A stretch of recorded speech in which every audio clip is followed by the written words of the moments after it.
ओम शांति। 25 अक्टूबर 2025 बाबा के महावाक्य। मीठे बच्चे, संगम युग पर ही तुम्हें आत्म अभिमानी बनने की मेहनत करनी पड़ती। सतयुग अथवा कलयुग में यह मेहनत होती नहीं। प्रश्न। श्री कृष्ण का नाम उनके माँ बाप से भी अधिक बाला है, क्यों? उत्तर। क्योंकि श्री कृष्ण से पहले जिनका भी जन्म होता है वो जन्म योग बल से नहीं होता। श्री कृष्ण के माँ बाप ने कोई योग बल से जन्म नहीं लिया है। दूसरा, पूरी कर्मातीत अवस्था वाले राधे कृष्ण ही हैं। वही सद्गति को पाते हैं। जब सब पापात्माएं खत्म हो जाती हैं, तब गुलगुल पावन नई दुनिया में श्री कृष्ण का जन्म होता है। उसे ही वैकुंठ कहा जाता है। तीसरा, संगम पर श्री कृष्ण की आत्मा ने सबसे अधिक पुरुषार्थ किया है, इसलिए उनका नाम बाला है। ओम शांति। मीठे मीठे रूहानी बच्चों को रूहानी बाप बैठ समझाते हैं। 5000 वर्ष के बाद एक ही बार बच्चों को आकर पढ़ाते हैं। पुकारते भी हैं कि हम पतितों को आकर पावन बनाओ। तो सिद्ध होता है कि यह पतित दुनिया है। नई दुनिया पावन दुनिया थी। नया मकान खूबसूरत होता है, पुराना जैसे टूटा फूटा हो जाता है, बरसात में गिर पड़ता है। अभी तुम बच्चे जानते हो, बाप आया है नई दुनिया बनाने। अभी पढ़ा रहे हैं, फिर 5000 वर्ष के बाद पढ़ाएंगे। ऐसे कभी कोई साधु संत आदि अपने फॉलोअर्स को नहीं पढ़ाएंगे। उनको यह पता ही नहीं है, न खेल का पता है, क्योंकि निवृत्ति मार्ग वाले हैं। बाप बिगर कोई भी सृष्टि के आदि मध्य अंत का राज समझा न सके। आत्म अभिमानी बनने में ही बच्चों को मेहनत होती है, क्योंकि आधा कल्प में तुम कभी आत्म अभिमानी बने नहीं हो। अब बाप कहते हैं अपने को आत्मा समझो। ऐसे नहीं कि आत्मा सो परमात्मा, नहीं, अपने को आत्मा समझ परमपिता परमात्मा शिव को याद करना है। याद की यात्रा मुख्य है, जिससे ही तुम पतित से पावन बनते हो। इसमें कोई स्थूल बात नहीं है, कोई नाक कान आदि नहीं बंद करना है। मूल बात है अपने को आत्मा समझ बाप को याद करना। तुम आधा कल्प से हिरे हुए हो देह अभिमान में रहने के।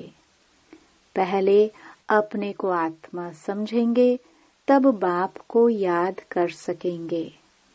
भक्ति मार्ग में भी बाबा बाबा कहते आते हैं। बच्चे जानते हैं सतयुग में एक ही लौकिक बाप है, वहाँ पारलौकिक बाप को याद नहीं करते हैं, क्योंकि सुख है। भक्ति मार्ग में फिर 2 बाप बन जाते हैं, लौकिक और पारलौकिक। दुख में सब पारलौकिक बाप को याद करते हैं। सतयुग में भक्ति होती नहीं, वहाँ तो है ही ज्ञान की प्रारब्ध। ऐसे नहीं कि ज्ञान रहता है, इस समय के ज्ञान की प्रारब्ध मिलती है। बाप तो एक ही बार आते हैं, आधा कल्प बेहद के बाप का सुख का वर्षा रहता है, फिर लौकिक बाप से अल्पकाल का वर्षा मिलता है। यह मनुष्य नहीं समझा सकते। यह है ही नई बात। 5000 वर्ष में संगम युग पर एक ही बार बाप आते हैं, जबकि कलयुग अंत सतयुग आदि का संगम होता है, तब ही बाप आते हैं नई दुनिया फिर से स्थापन करने। नई दुनिया में इन लक्ष्मी नारायण का राज्य था, फिर त्रेता में राम राज्य था। बाकी देवताओं आदि के जो इतने चित्र बनाए हैं, वह सब है भक्ति मार्ग की सामग्री। बाप कहते हैं, इन सब को भूल जाओ, अभी अपने घर को और नई दुनिया को याद करो। ज्ञान मार्ग है समझ का मार्ग, जिससे तुम 21 जन्म समझदार बन जाते हो। कोई दुख नहीं रहता। सतयुग में कभी कोई ऐसे नहीं कहेंगे कि हमको शांति चाहिए। कहा जाता है ना, मांगने से मरना भला। बाप तुमको ऐसा साहूकार बना देते हैं जो देवताओं को भगवान से कोई चीज मांगने की दरकार नहीं रहती। यहाँ तो दुआ मांगते हैं ना। पोप आदि आते हैं तो कितने दुआ लेने जाते हैं। पोप कितनों की शादियां कराते हैं। बाप तो यह काम नहीं करते। भक्ति मार्ग में जो पास्ट हो गया है, सो अब हो रहा है, सो फिर रिपीट होगा। दिन प्रतिदिन भारत कितना गिरता जाता है। अभी तुम हो संगम पर, बाकी सब हैं कलयुगी मनुष्य। जब तक यहाँ न आए, तब तक कुछ भी समझ न सके कि अभी संगम है व कलयुग है। एक ही घर में बच्चे समझते हैं संगम पर है। बाप कहेंगे, हम कलयुग में हैं, तो कितनी तकलीफ हो पड़ती है। खान पान आदि का भी झंझट हो पड़ता है। तुम संगम युगी हो, शुद्ध पवित्र भोजन खाने वाले। देवताए कभी प्याज आदि थोड़े खाते हैं। इन देवताओं को कहाँ ही जाता है निर्विकारी। भक्ति मार्ग में सब तमो प्रधान बन गए हैं। अब बाप कहते हैं, सतो प्रधान बनो। कोई भी ऐसा नहीं है जो समझे कि आत्मा पहले सतो प्रधान थी, फिर तमो प्रधान बनी है, क्योंकि वह तो आत्मा को निर्लेप समझते हैं। आत्मा सो परमात्मा है, ऐसे ऐसे कह देते हैं। बाप कहते हैं, ज्ञान सागर मैं ही हूँ। जो इस देवी देवता धर्म के होंगे, वह सब आकर फिर से अपना वर्षा लेंगे। अभी सैपलिंग लग रही है। तुम समझ जाएंगे, यह इतना ऊंच पद पाने लायक नहीं है। घर में जाकर शादियां आदि करते छीछी होते रहते हैं, तो समझाया जाता है ऊंच पद पा नहीं सकते। यह राजाई स्थापन हो रही है। बाप कहते हैं, मैं तुमको राजाओं का राजा बनाता हूँ, तो प्रजा जरूर बनानी पड़े, नहीं तो राज्य कैसे पाएंगे। यह गीता के अक्षर है ना। इनको कहाँ ही जाता है गीता का युग। तुम राजयोग सीख रहे हो, जानते हो आदि सनातन देवी देवता धर्म का फाउंडेशन लग रहा है। सूर्यवंशी चंद्रवंशी दोनों राजाई स्थापन हो रही है। ब्राह्मण कुल स्थापन हो चुका है। ब्राह्मण ही फिर सूर्यवंशी चंद्रवंशी बनते हैं। जो अच्छी रीति मेहनत करेंगे, वह सूर्यवंशी बनेंगे, और धर्म वाले जो आते हैं वह आते ही हैं अपने धर्म की स्थापना करने। पीछे उस धर्म की आत्माएं आती रहती हैं, धर्म की वृद्धि होती जाती है। समझो, कोई क्रिश्चियन है तो उन्हों का बीज रूप क्राइस्ट ठहरा। तुम्हारा बीज रूप कौन है? बाप, क्योंकि बाप ही आकर स्वर्ग की स्थापना करते हैं ब्रह्मा द्वारा। ब्रह्मा को ही प्रजापिता कहा जाता है, रचता नहीं कहेंगे। इन द्वारा बच्चे एडॉप्ट किए जाते हैं। ब्रह्मा को भी तो क्रिएट करते हैं ना। बाप आकर प्रवेश कर यह रचते हैं। शिव बाबा कहते हैं, तुम मेरे बच्चे हो। ब्रह्मा भी कहते हैं, तुम मेरे साकारी बच्चे हो।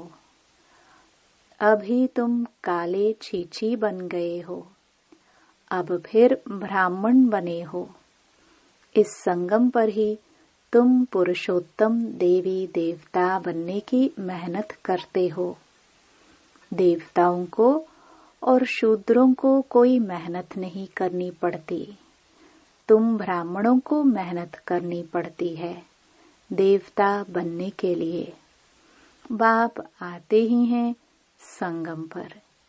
यह है बहुत छोटा युग, इसलिए इनको लीप युग कहा जाता है। इनको कोई जानते नहीं। बाप को भी मेहनत लगती है। ऐसे नहीं कि झट से नई दुनिया बन जाती है। तुमको देवता बनने में टाइम लगता है। जो अच्छे कर्म करते हैं तो अच्छे कुल में जन्म लेते हैं। अभी तुम नंबरवार पुरुषार्थ अनुसार गुलगुल बन रहे हो। आत्मा ही बनती है। अभी तुम्हारी आत्मा अच्छे कर्म सीख रही है। आत्मा ही अच्छे व बुरे संस्कार ले जाती है। अभी तुम गुलगुल फूल बन अच्छे घर में जन्म लेते रहेंगे। यहाँ जो अच्छा पुरुषार्थ करते हैं तो जरूर अच्छे कुल में जन्म लेते होंगे। नंबरवार तो है ना। जैसे जैसे कर्म करते हैं ऐसा जन्म लेते हैं। जब बुरे कर्म करने वाले बिल्कुल खत्म हो जाते हैं फिर स्वर्ग स्थापन हो जाता है छांट छूट होकर। तमो प्रधान जो भी है वह खत्म हो जाते हैं। फिर नए देवताओं का आना शुरू होता है। जब भ्रष्टाचारी सब खत्म हो जाते हैं तब श्री कृष्ण का जन्म होता है। तब तक बदली सदली होती रहती है। जब कोई छीछी नहीं रहेगा तब श्री कृष्ण आएगा। तब तक तुम आते जाते रहेंगे। श्री कृष्ण को रिसीव करने वाले माँ बाप भी पहले से चाहिए ना। फिर सब अच्छे अच्छे रहेंगे, बाकी चले जाएंगे। तब ही उसको स्वर्ग कहा जाता है। तुम श्री कृष्ण को रिसीव करने वाले रहेंगे। भल तुम्हारा छीछी जन्म होगा, क्योंकि रावण राज्य है ना। शुद्ध जन्म तो हो ना सके। गुलगुल पवित्र जन्म श्री कृष्ण का ही पहले पहले होता है। उसके बाद नई दुनिया वैकुंठ कहा जाता है। श्री कृष्ण बिल्कुल गुलगुल नई दुनिया में आएंगे। रावण संप्रदाय बिल्कुल खत्म हो जाएगी।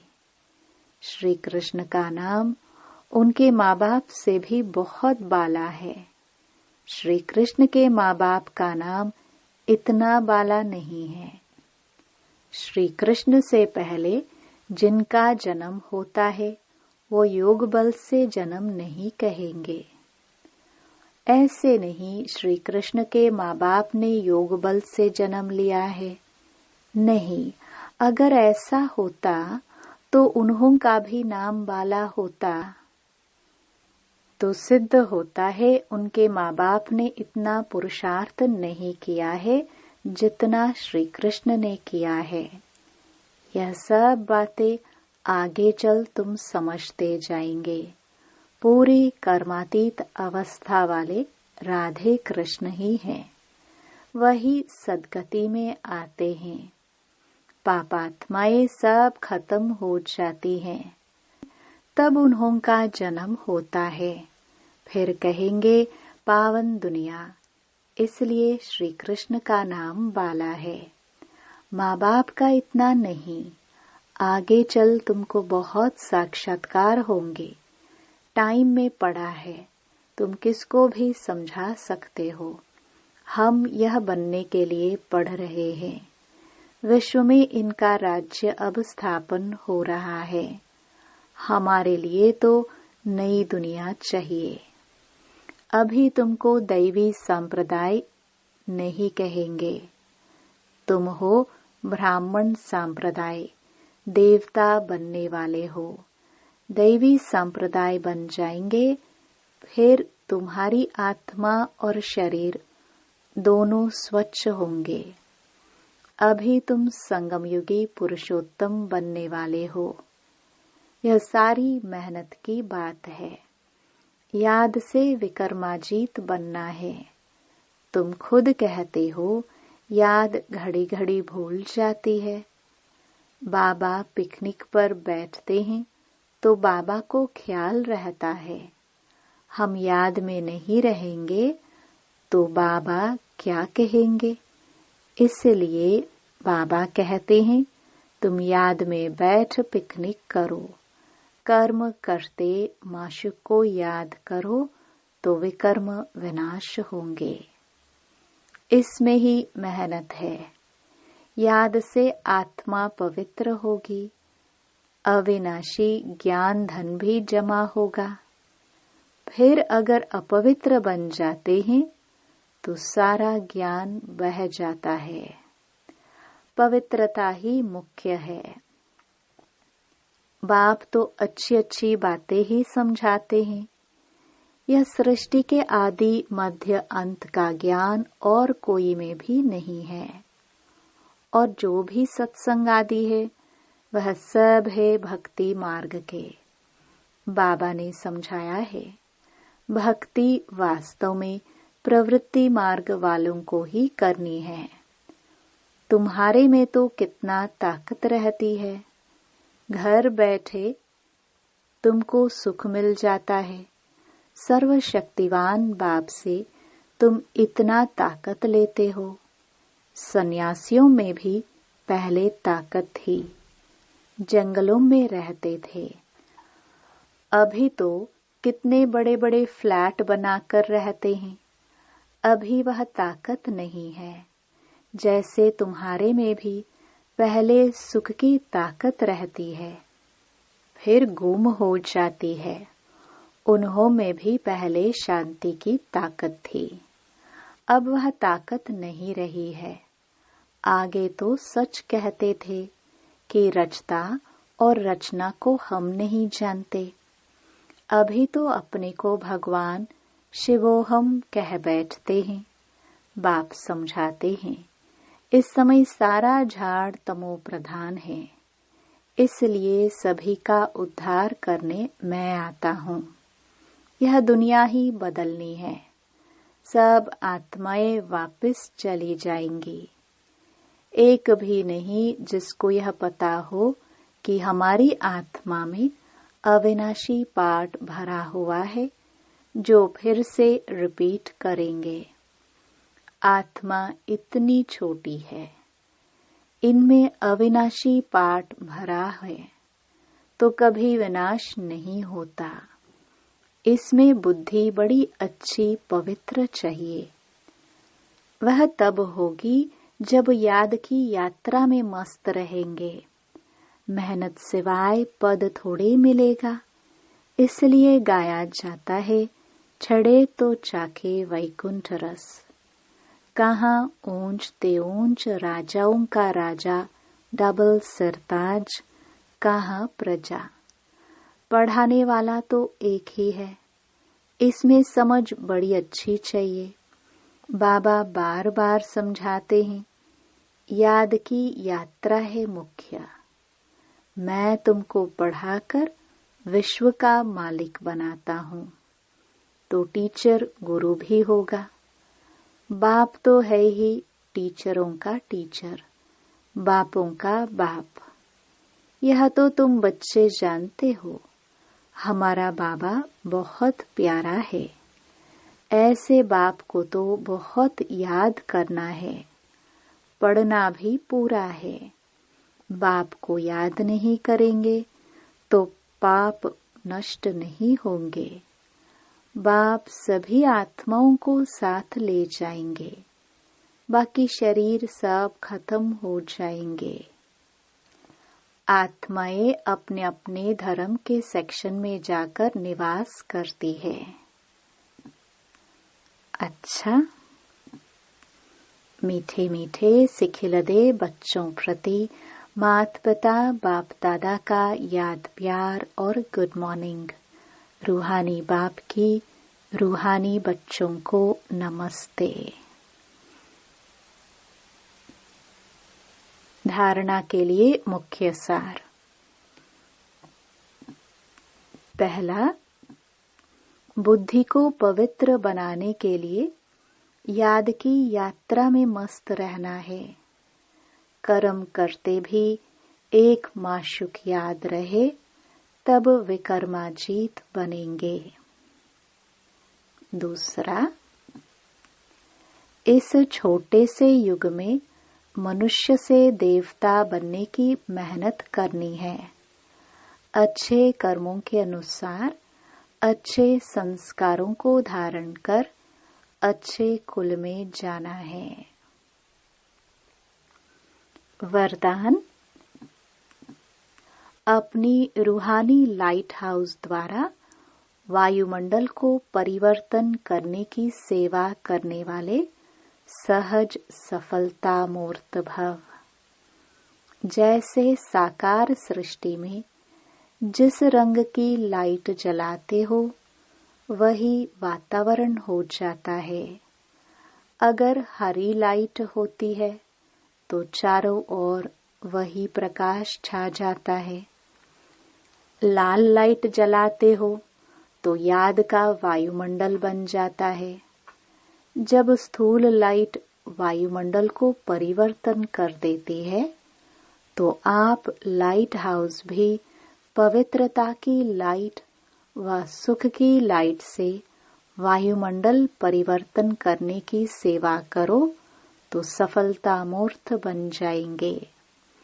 स्थूल लाइट आंखों से देखते हैं, रूहानी लाइट अनुभव से जानेंगे। स्लोगन, व्यर्थ बातों में समय और संकल्प गवाना यह भी अपवित्रता है। अव्यक्त इशारे, स्वयं और सर्व के प्रति मनसा द्वारा योग की शक्तियों का प्रयोग करो। कोई भी खजाना कम खर्च करके अधिक प्राप्त कर लेना, यही योग का प्रयोग है। मेहनत कम, सफलता ज्यादा, इस विधि से प्रयोग करो। जैसे समय व संकल्प श्रेष्ठ खजाने हैं, तो संकल्प कम से कम खर्चे हो, लेकिन प्राप्ति ज्यादा हो। जो साधारण व्यक्ति 2-4 मिनट संकल्प चलाने के बाद, सोचने के बाद सफलता या प्राप्ति कर सकता है, वह आप 1-2 सेकंड में कर सकते हो। इसको कहते हैं कम खर्चा बाला नशीन। खर्च कम करो, लेकिन प्राप्ति 100 गुना हो। इससे समय की व संकल्प की जो बचत होगी वह औरों की सेवा में लगा सकेंगे। दान पुण्य कर सकेंगे। यही योग का प्रयोग है। ओम शांति।